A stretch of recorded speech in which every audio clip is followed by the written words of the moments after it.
नमस्कार। सिंहासन बत्तीसी में आइए आज सुनते हैं 22वीं पुतली से कहानी।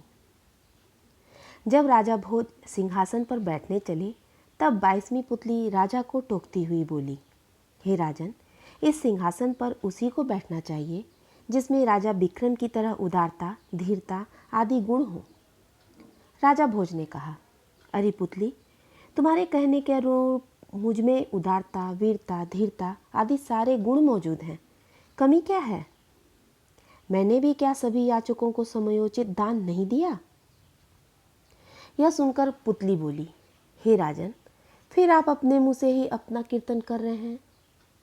क्या आपने नहीं सुना कि अपने गुणों का अपने ही से ही बखान करने से न सुख मिलता है न सौभाग्य ही बढ़ता है। पुतली की इस बात को सुनकर राजा भोज लज्जित हो गए और बोले, तुमने सत्य ही कहा। अब सुनाओ राजा विक्रम की उदारता की कहानी। पुतली ने कहा, सुनिए। अपने राज्य का प्रतिपालन करते हुए राजा विक्रमादित्य एक दिन पृथ्वी की परिक्रमा के लिए निकल पड़े। इस क्रम में उन्होंने अनेक तीर्थों की यात्राएं की, अनेक देवालय, नगर, पर्वत आदि देखे। एक बार ऐसे नगर को देखा जहां अनेक शिवालय और विष्णु मंदिर थे। वह नगर रत्न के विशाल परकोटे से घिरा था और वहां अनेक गगनचुंबी अटारियां विराज रही थीं। राजा उस नगर के बाहर स्थित एक विष्णु मंदिर में गए। मंदिर के अहाते में स्थित सरोवर में स्नान किया और विष्णु को नमस्कार कर स्तुति वचन कहने लगे। हे नाथ, मैं आपके उत्तम महात्म्य को क्या जानूं? सृष्टिकर्ता ब्रह्मा भी वचन से अगोचर यानी शब्दों की पहुंच से बाहर आपको नहीं जान पाते। मैं आपके अतिरिक्त किसी दूसरे को न भजता हूँ, न उनका गुणानुवाद करता हूँ, न उनकी शरण कहता हूँ, न उसे सुनता हूँ, न पढ़ता हूँ, न चिंतन करता हूँ। भक्ति और आदर पूर्वक केवल आपके ही चरण कमलों के ध्यान में लीन रहता हूँ। इसलिए हे श्रीनिवास, हे पुरुषोत्तम, मुझे अपने दास भाव से स्वीकार कीजिए। इस प्रकार स्तुति करने के बाद राजा की दृष्टि मंदिर के रंग मंडप में बैठे हुए ब्राह्मण पर गई। उससे उन्होंने पूछा, हे ब्राह्मण, कहाँ से आए हैं? मैं एक तीर्थयात्री हूँ, पृथ्वी का पर्यटन क्या करता हूँ। ब्राह्मण ने उत्तर दिया और फिर राजा से पूछा, आप कहाँ से आए हैं? मैं भी आपकी तरह ही तीर्थयात्री हूँ, राजा का संक्षिप्त उत्तर था। इसके बाद ब्राह्मण ने राजा को अच्छी तरह देख करके कहा, महाशय, ऐसी बात नहीं है, आप तो अत्यंत तेजस्वी दिखाई पड़ते हैं। आप में सभी राज चिन्ह परिलक्षित होते हैं। आपको तो संपूर्ण भूमंडल के राज सिंहासन पर बैठना उचित है। पृथ्वी का पर्यटन क्यों करते हैं? अथवा भाग्य में लिखे हुए को कौन बदल सकता है?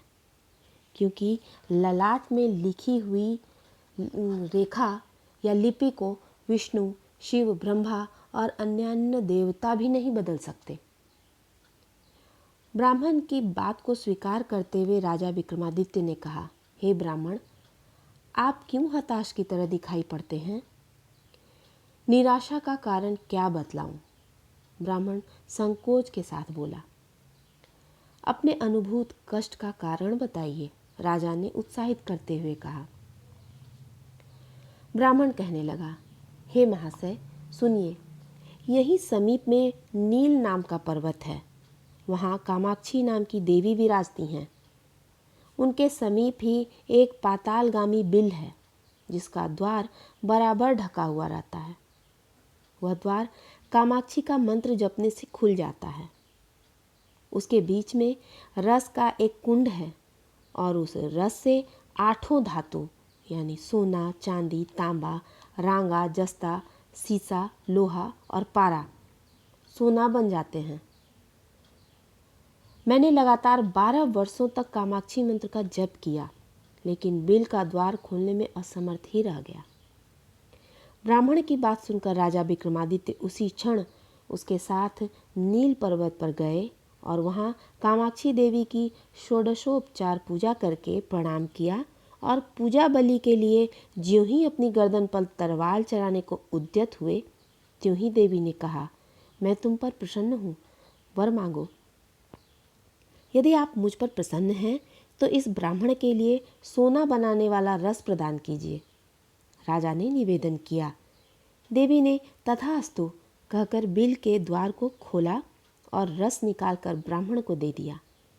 राजा की स्तुति करता हुआ ब्राह्मण अपने नगर चला गया और राजा विक्रमादित्य अपनी राजधानी लौट आए। यह कहानी सुनाकर पुतली ने राजा भोज से कहा, हे राजन, यदि आप में भी ऐसी ही प्रभुता और उदारता हो तो इस सिंहासन पर बैठिए। राजा भोज मौन रह गए।